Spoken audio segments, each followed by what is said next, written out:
இயக்குனர் இமயம் பாரதிராஜாவின் உடல் இன்னும் சற்று நேரத்தில் நல்லடக்கம் செய்யப்படவிருக்கிறது. இது பற்றி பேசுவதற்காக நம்மோடு அரங்கத்தில் இயக்குனர் சீனு ராமசாமி இணைந்திருக்கிறார். சார், ஒரு இயக்குனரா பல வெற்றி படங்களை கொடுத்தவர் நீங்க. உங்களுக்குள்ள ஒரு இயக்குனரா பாரதிராஜா என்ன ஒரு தாக்கத்தை ஏற்படுத்தினார்? அவர் எப்படி சொல்லுவேன்னா, நான் அவர்கிட்ட பேசும்போது நான் சொல்லுவேன், சார் நீங்கள் சிவபெருமான்னா நான் 43வது நாயன்மார் சார்னுவேன். அது 49வது நாயன்மார், 48 நாயன்மார் சொல்கிறாங்க இல்லையா, 44 43 64 துக்கத்தில் எனக்கு நம்பர் மறக்குது. ஸோ 69வது நாயன்மார் நான் வேணுவேன். அப்படி ஒரு படைப்பு அவர் நமக்குள்ளே உண்டாக்கின தாக்கம் என்னன்னு ஒரு வார்த்தையில் கேட்டீங்க இல்லையா. அலைகள் ஓதிலேன்னு ஒரு படம் இப்போ என் மனசை அந்த அலை அடிச்சுக்கிட்டே இருக்கு. அப்படி ஒரு படத்தை திரும்ப இப்போ எடுக்க முடியுமான்னு தெரில. இன்றைக்கி இருக்கிற சமூக சூழ்நிலையில் அப்படி ஒரு படம் எடுக்க முடியுமான்னு தெரியல. ஒரு சினிமாவை மியூசிக்கோடு சேர்த்து பிளெண்ட் பண்ணி சிந்திக்கக்கூடிய ஒரு இயக்குனராக அவர் இருந்தார்.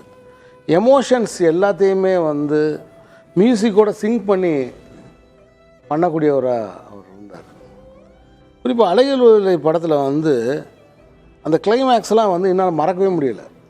அதான் சொன்னேன், இந்த காலகட்டத்தில் அந்த மாதிரி ஒரு படம் எடுக்க முடியுமா, எடுக்க விடுவாங்களான்னு எனக்கு தெரியல. கதாநாயகனும் கதாநாயகியும் தன்னோட மத அடையாளங்களை அறுத்து, எங்களுக்கு இது தேவையில்லை, எங்களை இதை விட்டுருங்க, இதுதான் உங்களுக்கு தடையாக இருக்குன்னா இதை எங்களை விட்டுருங்க, நாங்கள் இதை விட்டு தனியாக நாங்கள் வாழ்கிறோம் அப்படின்னு ஒரு முடிவை அவர் சொல்லியிருப்பார்.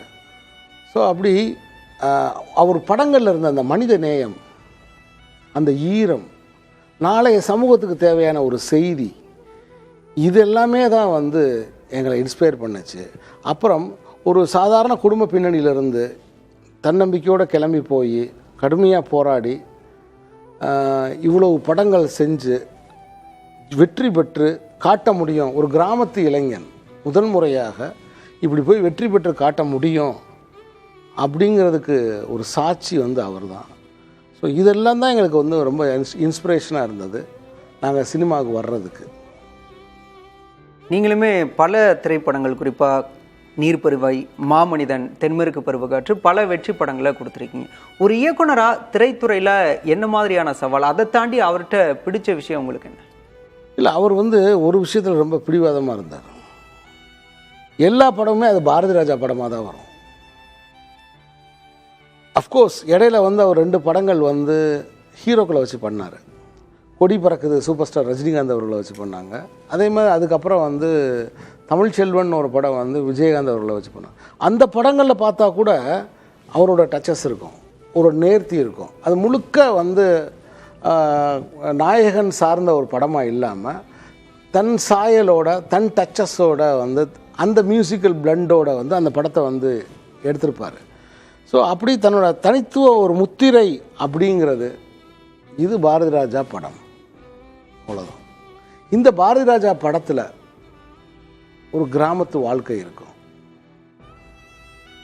கிராமத்தில் கூட எளிய வாழ்க்கை இருக்கும். ஆடு மாடு கோழி, அந்த ஊர், அந்த நிழல், ஆலமரம், ஒத்தையடி பாதை, ஓடை, கிராமத்து மண் வாசனை கடத்திருப்பார். அந்த மண் வாசனை, அந்த மழை, அந்த ஈரம், இதை முதல்ல திரையில் அந்த மண் மணக்க எங்கள் மனசில் இந்த இடங்கள்லாம் லொக்கேஷன்ஸ், இந்த இடத்துலலாம் படப்பிடிப்பு நடத்தலாம், இதனால் கதை நடக்கிற கலன் தான் உனக்கு ரொம்ப முக்கியம் அப்படிங்கிறத புரிய வச்சு அதில் வெற்றி பெற்று காமிச்சவர் அவர். ஸோ பாரதிராஜா சார் அவர்கள், அவரோட சாதனை அப்படின்ற சாதாரணமான விஷயம் இல்லை. எப்பயுமே ஒரு விஷயம் தெரிஞ்சுக்கோங்க, புதுசாக ஒரு ஒற்றையடி பாதை போடுறாரு இல்லையா, அதுதான் கஷ்டம்.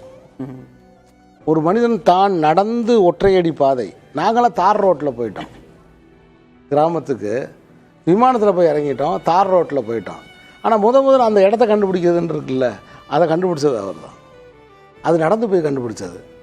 ஸோ அதனால் அவருடைய பங்களிப்பு அப்படிங்கிறது வரலாற்று பூர்வமானது. நிரூபிக்கப்பட்டது. அவருடைய இழப்பு அப்படிங்கிறது ஒரு பெரிய பேரிழப்பு. அதே மாதிரி நீங்கள் குறிப்பிட்ட மாதிரியே ஒரு கதையை நடிகருக்காக இல்லாமல் அவருடைய சாயலில் எடுக்கக்கூடிய அந்த திறமை அப்படிங்கிறது தனித்துவமாக இருந்தாலுமே பல படங்களில் ராதா போன்ற நடிகைகளை நட்சத்திரங்களை உருவாக்கியவர். அவருக்கு அந்த சென்டிமெண்ட்டு என்ன, அதுக்கு பின்னாடி ஏதாவது பின்னணி கதை இருக்கா? அதை எப்படி பார்க்குறீங்க? இல்லை, அதை பற்றி எனக்கு பின்னணி அந்த ஒரு எப்பவுமே சினிமாவில் உங்களுக்கு இது இயற்கையான ஒரு விஷயந்தான்.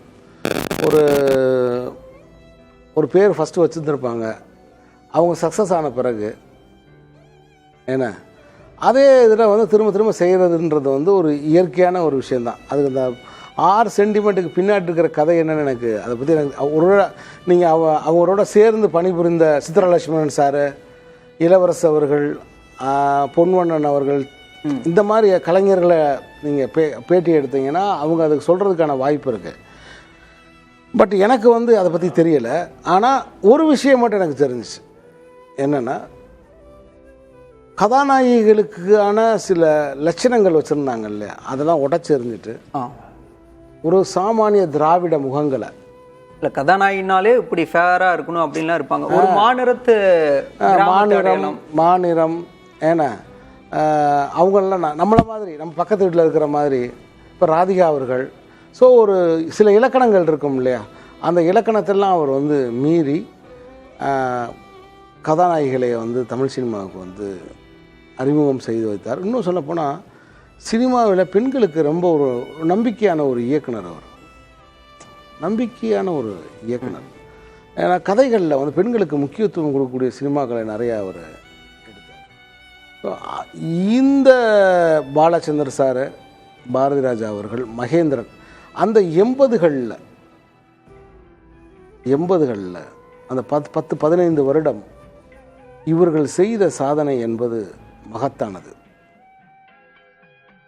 இனி அந்த காலம் திரும்ப வரணும் அப்படிங்கிறதா எங்களுடைய இயக்கம். ஒரு இயக்குனரா உங்களுக்கும் பாரதி ராஜாவுக்குமான உறவு எங்க இருந்து சார், எந்த புள்ளியில இருந்து தொடங்குச்சு? கரெக்டாக சொல்லவா? என் இனிய தமிழ் மக்களே அவனது 2 கை வரும் பார்த்தீங்களா, அந்த இடத்துல தொடங்குச்சு. ஒரு கை மட்டும்தான். ஏன் ஒரு முகத்தை காட்ட மாட்டேங்கிறாரு? சின்ன பையன் தானே, கிராமத்து தேட்டரில் படம் பார்க்குறோம், இவர் ஏன் முகத்தை காட்ட மாட்டேங்கிறாரு? ஏன் எடுத்தோடனே கை மட்டும் வருது? ஏன் பின்னாடி திரும்பி நடந்து போகிறாரு? ஏன் இருட்டிலே இருக்கார்? கடைசியாக தான் அவர் ஃபேஸ் வருது. இப்படி சிந்திக்க ஆரம்பிப்போம் இல்லையா? எனக்கும் அவருக்குமான அந்த உறவு எந்த புள்ளியிலிருந்து ஆரம்பிக்குதுன்னா, திரையரங்கில் தன்னை மறந்து நான் அழுகிறேன் ஒரு படம் பார்த்துட்டு. முதல் மரியாதைன்னு ஒரு படம், ஒரு கிளைமேக்ஸில் என்ன அறியாமல் அழுகிறேன். அந்த இடத்துல அவருக்கு எனக்குமான ஒரு உறவு உண்டாகும். என்னை அவர் தொடுறார். அதன் பிறகு நான் சினிமாவில் படம் எடுக்க ஆரம்பித்தேன். தென்மேற்கு பருவக்காற்று பார்த்துட்டு நான் ஒரு சின்ன பையன், என்னை அவர் பாராட்டணும்னு அவசியமே கிடையாது, ஆனால் என்னை கூப்பிட்டு பாராட்டினேன். திடீர்னு 12 மணிக்கு ஃபோன் பண்ணுவார் எனக்கு. ஃபோன் பண்ணி, அந்த ஆண்டிப்பட்டி கனவா காத்து அந்த பாட்டு இந்த இடத்துல ஒரு ஷாட் எடுத்திருக்கே, அது கரெக்டு பட்டியா அப்படின்னு கேட்பார். அதை பாராட்டிக்கிட்டே இருப்பார், ஊக்கப்படுத்திக்கிட்டே இருப்பார். மாமனிதன் படம் தான் பார்த்துட்டு அழுதுட்டு அவர், நான் ஒரு சினிமாக்காரன் சினிமா பார்த்து அழுகிறேன், நல்லா இருக்கணும் அப்படின்லாம் என்னை ஆசீர்வாதம்லாம். அப்படி அவருக்கு படம் தான் முக்கியம், ஆள் யார் என்ன ஏது அதெல்லாம் பார்க்க மாட்டார். ஒரு படம் பிடிச்சிருச்சுன்னா அவர் தேடி பாராட்டுவார். அவருக்கு எந்த ஈகோவுமே கிடையாது படைப்பு முன்னாடி. அதனால தான் சொல்கிறேன், அவர் ஒரு மகா கலைஞர். ஒரு மகா கலைஞனுக்குரிய எல்லா இதுவும் அவர்கிட்ட இருந்துச்சு. சினிமா மட்டும்தான் அவருக்கு. எப்போ பேசணும்னா அவர் சினிமா தவிர எதுவுமே பேச மாட்டார். நான் கதை வசனம் எழுதி அவர் இயக்குற மாதிரி ஒரு சூழ்நிலை இருந்துச்சு. அதனால் நான் கதையெல்லாம் கூட சொல்லிகிட்டு இருந்தேன் நான். ஸோ அப்படி 1 வருஷம் 2 வருஷம் கிடையாது, கிட்டத்தட்ட 20 வருட காலங்கள் எப்படி மாதத்துக்கு ஒரு நாள் அவரோட பேசாமல் இருந்ததே கிடையாது. என்னையா ராமசாமி என்னையா போகுது, அப்போ என் படத்தில் நடிக்கணும்னு அவர் ரொம்ப விரும்பினார். ஒரு படத்தில் அவர் நடிக்க வைக்கணும்னு சொல்லி கதையெல்லாம் கூட நான் போய் சொன்னேன். இங்கே வணிக சினிமாவில் டக்குன்னு ஒரு ஹீரோ இல்லைன்னா டக்குன்னு எதுவுமே நடக்காதே. சூழல் கை கூடல. இல்லை, ஹீரோ இல்லைனாலே ஒரு படம் எடுக்க முடியாதுங்க. உங்கள் கதாநாயகன் உங்களுக்கு தேதி தரலைனாலே எல்லாமே உங்களுக்கு முதல் படம் தான். பட்ஜெட் அளவு குறைஞ்சிரும், எல்லாமே குறைஞ்சிரும். ஆனால் அவங்க அதை பற்றிலாம் கவலைப்படாமல் 40 நாள் 50 நாள் ஷூட் பண்ணி ஒரு படத்தை மெகா ஹிட் பண்ணியிருக்காங்க. அதுக்கு இளையராஜா அப்படிங்கிற ஒரு மிகப்பெரிய ஆயுதம் அவங்க கையில் இருந்துச்சு அந்த காலகட்டத்தில். ஸோ அந்த படங்களை ரொம்ப நம்பிக்கையோடு எடுத்தாங்க. அந்த காலங்கள் பொன்னான காலங்கள் தமிழ் சினிமாவில். ஸோ அதே காலங்கள் திரும்ப வரணும் அப்படிங்கிறது தான் என்னை மாதிரி படைப்பாளிகளுடைய இந்த நேரத்தில் நாங்கள் முன்வைக்கிற வேண்டுதலும் பிரார்த்தனையும். இன்றைக்கி இந்த மாதிரி ஒரு மகத்தான கலைஞன் நான் இந்த நேரத்தில் வந்து தமிழக அரசுக்கும் மத்திய அரசாங்கத்துக்கும் நான் ஒரு வேண்டுகோள் வைப்பேன். அவர் பெயரில் ஒரு விருது, கிராமத்து படங்களை எடுத்து கொண்டு வருகிற இளைஞர்களுக்கு அல்லது கிராமத்து படத்தில் சிறப்பாக பங்களித்தவர்களுக்கு, கிராமப்புற வாழ்வை திரையில் காட்டுகிற இளைஞர்களுக்கு அவர் பெயரில் விருது தர வேண்டும். நாட் ஓன்லி கிராமம், தமிழ் படங்களில் சிறந்த தமிழ் படங்களில் வர்றவங்களுக்கு இயக்குனர் இமயம் பாரதி ராஜா விருது அல்லது பாரதி ராஜா அவர் பேரில் ஒரு விருது வந்து அறிவிக்கணும் அப்படிங்கிறது என்னுடைய வேண்டுகோள். புதிய தலைமுறை வாயிலாக கோரிக்கை வச்சுருக்கேன். நிச்சயமாக அரசு கவனிக்க அப்படின்னு நம்பலாம். அதே நேரம் நீங்கள் குறிப்பிட்டீங்க முதல் மரியாதை படத்தை பார்த்து அழுதுன்னு. முதல் மரியாதையில் திருமணத்தை தாண்டி ஒரு காதல் இருந்துச்சு.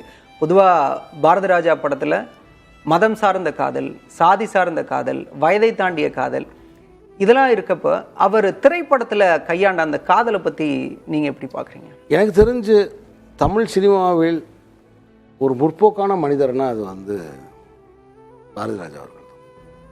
எல்லா பழமைவாதத்தையும் உடைச்செறிஞ்சவர், எல்லா ஜாதிய கட்டுமானத்தையும் எதிர்த்தவர், எல்லாரையும் வாழ வச்சு பார்த்தவர். அது ரொம்ப முக்கியமான ஒரு வார்த்தை நான் பதிவு பண்ணுறது. எல்லோரையும் ஜெயிக்க வைத்து பார்த்தார், யாரையுமே தோக்கடிக்க விடலை அவர் தன் கதைகளில். ஜாதி இன்னும் எனக்கு அந்த வசனம் இன்னும் என் காதில் ஒழிச்சுக்கிட்டே இருக்கு. பாலுங்கிறது உங்கள் பேர், இது நீங்கள் படித்து வாங்கின பட்டமான்னு ஒரு சின்ன பையன் கேட்பாங்க. இது மாதிரி சுடீர்னு எதை பற்றியும் கவலைப்படாமல், எந்த சமூக எதிர்ப்பை பற்றியும் அஞ்சாமல் துணிச்சலான விஷயங்களை வந்து தன் படங்களில் வந்து அவர் சொல்லியிருக்காரு. இன்னும் சொல்லப்போனால் பிரச்சாரம் இல்லாமல் கதை ஓட்டத்தில் போகிற போக்கில் நிறைய விஷயங்கள் அது மாதிரி அவர் தன்னோட படங்களில் அவர் பதிவு பண்ணியிருக்கார். கான்சியஸாகவே பதிவு பண்ணியிருக்கார். கான்சியஸாகவே அவர் கூட வந்து அப்புறம் இன்னொரு விஷயம் வந்து ரைட்டர்ஸோட பலதரப்பட்ட ரைட்டர்ஸோட அவர் பயணம் பண்ணியிருக்கார். ஆர் செல்வராஜ் அவர்கள், கலைஞானம் அவர்கள், கே பாக்யராஜ், திரு மணிவண்ணன், இது மாதிரி நிறைய ரைட்டர்ஸோட கதைகளில் வந்து அவர் வந்து கையாண்டு அதை தன்னுடைய இயக்குனர் சீமான் அவர்களுடைய கதை, இப்படி நிறைய பேரோட கதைகளை வந்து அவர் வந்து படமாக எடுத்திருக்கார். ஸோ அப்போ ஒரு இயக்குனர் தான் கதை எழுதணும்னு கிடையாது.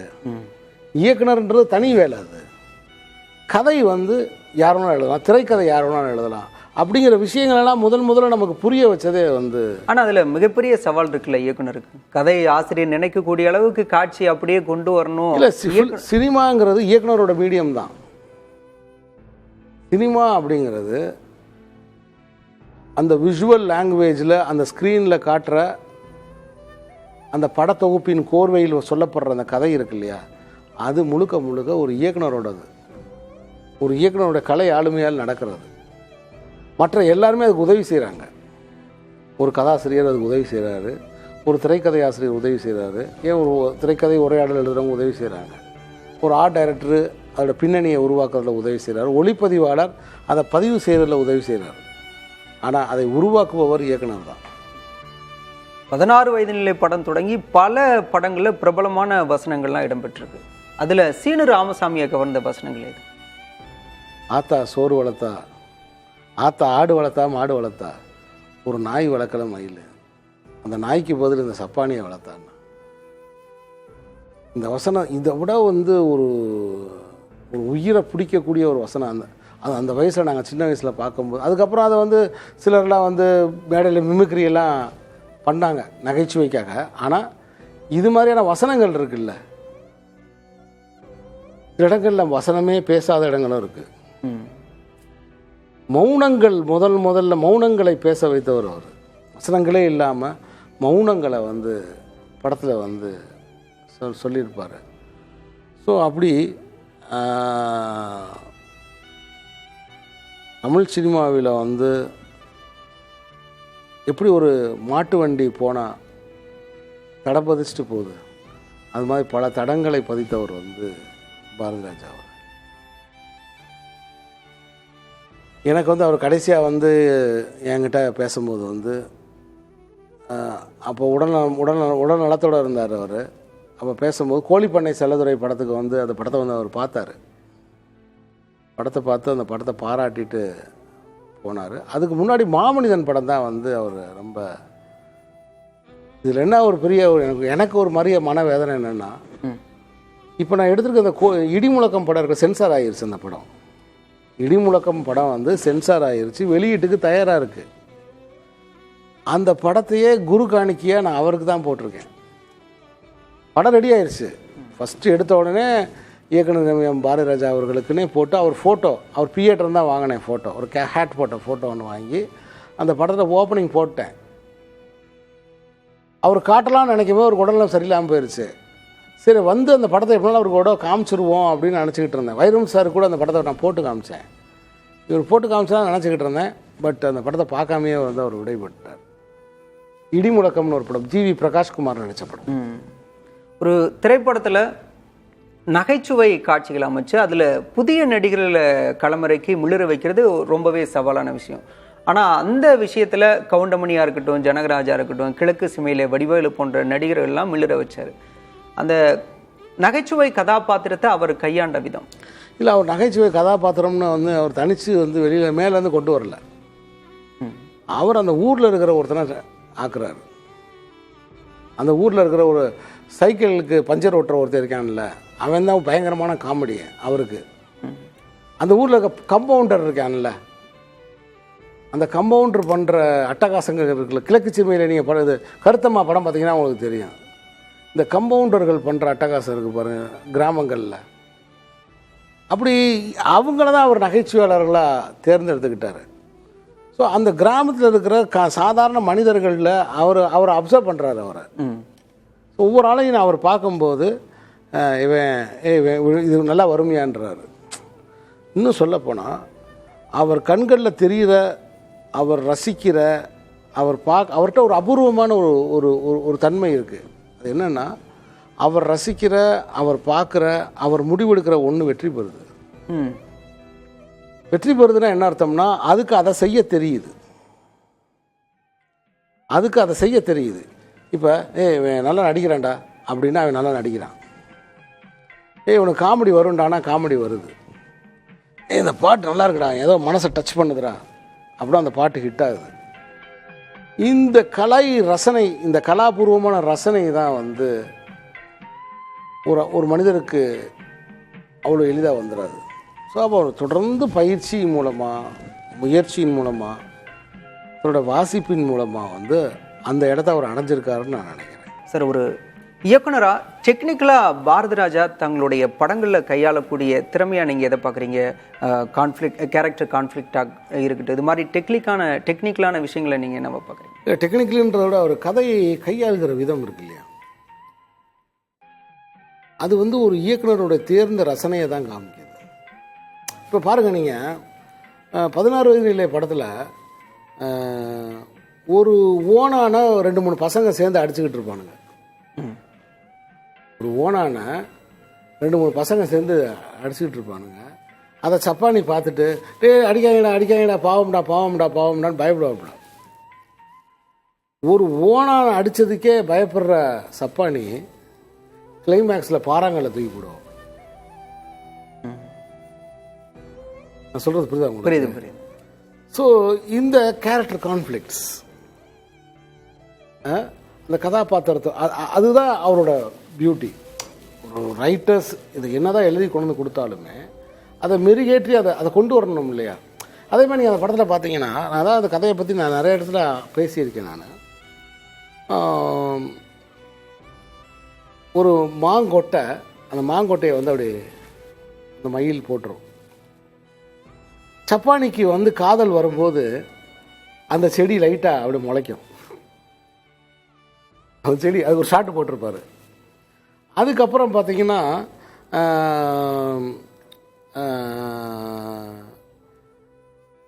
அந்த பொண்ணு வந்து முதல் முறையாக இவனை நம்ப ஆரம்பிக்கும் போது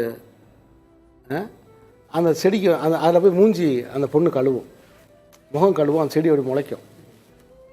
கிளைமேக்ஸில் அதே மாதிரி ஒரு டாக்டரை வந்து இந்த பொண்ணு காதலிக்கிறா அப்படின்னு தெரிஞ்சவொடனே அந்த செடி வாடிடும். தண்ணி ஊற்ற ஆள் இல்லாமல் அந்த செடி வாடிடும். கடைசியாக பார்த்தீங்கன்னா ரஜினி வந்து அந்த பரட்டை அந்த வீட்டுக்குள்ளே நுழையும் போது அந்த செடியை மிதிச்சுட்டு தான் உள்ளே போவார். ஸோ இந்த மாதிரியான கனெக்டிவிட்டியெல்லாம் வந்து அவர் வந்து தன்னோட படங்களில் வந்து ஒரு இப்போ உதாரணத்துக்கு எப்பயுமே நான் ஷூட்டிங் என்னோட எல்லா படங்களுமே தேனி தான்.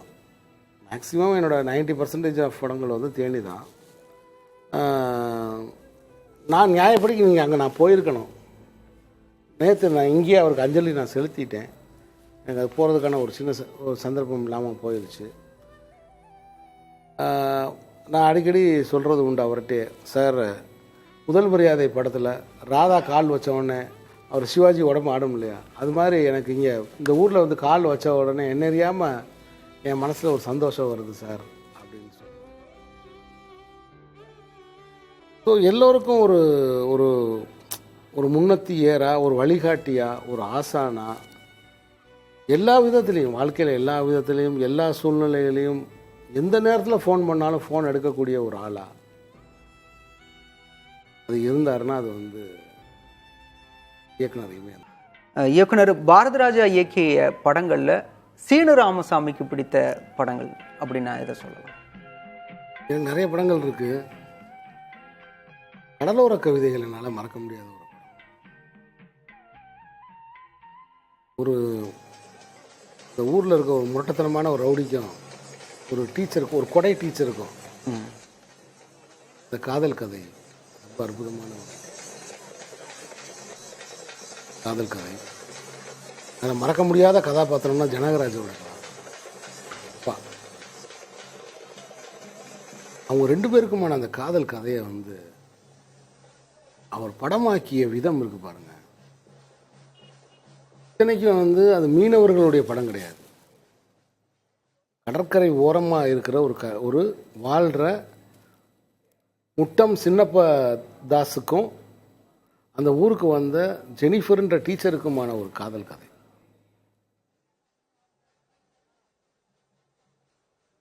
இவனுக்கு வந்து அந்த ஒரு குடும்ப நட்பு, அந்த குடும்ப ரீதியாக பழகிற ஒரு வாய்ப்பு கிடைச்ச உடனே அந்த டீச்சர் மேலே ஒரு மாதிரி ஒரு ஈர்ப்பு வந்துடுது.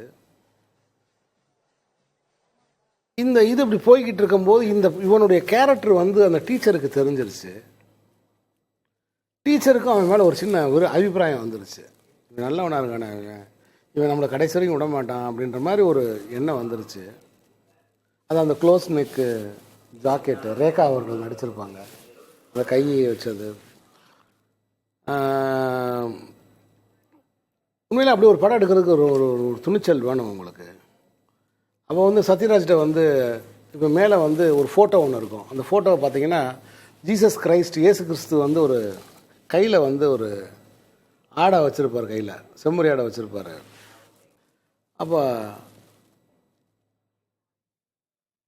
இது மாதிரி ஒரு தப்பி வந்து ஆடு, அனாதையாக வர்ற ஆடு உன் கையில் கிடச்சா நீ என்ன செய்வ அப்படின்னு கேட்டால் இவங்க வேற ஒரு அர்த்தத்தில் கேட்பாங்க. இது மாதிரி ஒரு ஆடு உங்ககிட்ட வந்தால் நீ என்ன செய்வ, என்ன செய்ய, உடனே மசாலா போட்டு பிரியாணி சாப்பிட்ருவேன். அவனோட பாணியில் அவன் கதை அந்த இதை சொல்லுவாப்புல.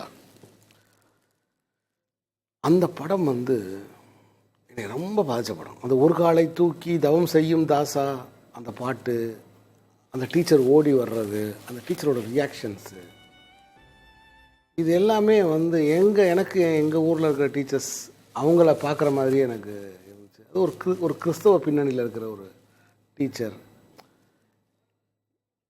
அது கிளைமேக்ஸில் வந்து தயவுசெய்து உங்ககிட்ட ஒரு சின்ன உதவி கேட்கணும், வான்னு தனியாக கூப்பிட்டு போயிட்டு காலில் விழுந்துருவார் அவங்க அப்பா, இனிமேல் இங்கே வராதுன்னு சொல்லுவார். அந்த படம் எனக்கு ரொம்ப ஒரு பாதிச்ச படம். அதே மாதிரி எனக்கு வந்து ரொம்ப பிடிச்ச படம்னா புதுமை பெண். புதுமை பெண்ணை ரொம்ப ரசித்து பார்த்துருக்கேன். அந்த கிளைமேக்ஸில் வந்து ஒரு ஹீரோயின் இண்டிவிஜுவலாக அந்த வீட்டை விட்டு வெளியேறி போகும்போது எய்த்தாப்பில் பாரதியாரா ப்ரைஸ் வாங்கிட்டு வர்ற அந்த பையன், அந்த சீனு, அதுக்கு பின்னாடி ஒரு பாட்டு ஒன்று, இளையராஜா சாரோட ஒரு பாட்டு ரொம்ப உச்ச ஸ்தாயியில் வந்து மலேசியா வாசுதேவன் சார் பாடியிருப்பார். இப்போ இன்றைக்கி இருக்கிற பாடகர்கள்லாம் நீங்கள் பாட சொன்னீங்கன்னா அவ்வளோ உச்ச ஸ்தாயில் பாடும்போது வார்த்தைகள் புரியாது. ஆனால் மலேசியா வாசுதேவன் அவர்களுடைய ஸ்பெஷாலிட்டி அதுதான்.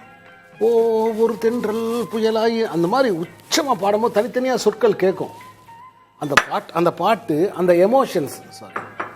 எமோஷன்ஸ் இது எல்லாமே வந்து அந்த படம் வந்து எனக்கு ரொம்ப ஒரு பிடிச்ச. ஒரு பெண் முதல்ல வெளியில் போய் வேலை செஞ்சால் இந்த உலகம் எவ்வளோ சந்தேகத்தோடு பார்க்குது அப்படிங்கிறது, அதுதான் பெண்களுக்கான ஒரு இயக்குனராக தான் அவர் எல்லா படங்களையும் தன்னை வந்து அவர் காமிச்சார். அவரோட மிகப்பெரிய வெற்றியே வந்து அந்த காதலை அவர் வெவ்வேறு கோணங்களில் கையாண்ட விதம் தான். அந்த காதலின் உன்னதத்தை வந்து அவர் கையாண்ட விதம் தான். மறைந்த இயக்குனர் பாரதிராஜ் தொடர்பாக அவருடைய தனித்துவமான திறமைகள், கதாநாயகர்கள், கதைகளை கையாண்ட விதம், இப்படின்னு பல சுவாரஸ்யமான தகவலை எங்களோட பகிர்ந்து கொண்டீங்க சார். அரங்கத்திற்கு வந்து உங்களுடைய கருத்துக்களை பகிர்ந்து கொண்டமைக்கு நன்றி சார். எனக்கு வந்து என்னென்னா, இந்த மண்ணை பற்றி திரைப்படங்கள் இயக்கியிருந்தாலும், இந்த மண்ணை பற்றி திரைப்படங்கள் இயக்கி இன்று மண்ணோடு கலக்கப் போகிற அமரர் பாரதி ராஜா, அவருக்கு அழிவு கிடையாது. நிச்சயமா அவருக்கு அழிவு கிடையாது. அவருடைய படைப்புகளுக்கு அழிவு கிடையாது. அவர் படைப்புகள் காலத்துக்கும் உயிரோடு இருக்கும். அவர் புகழை பாடிக்கிட்டே இருக்கும். நான் ஒரு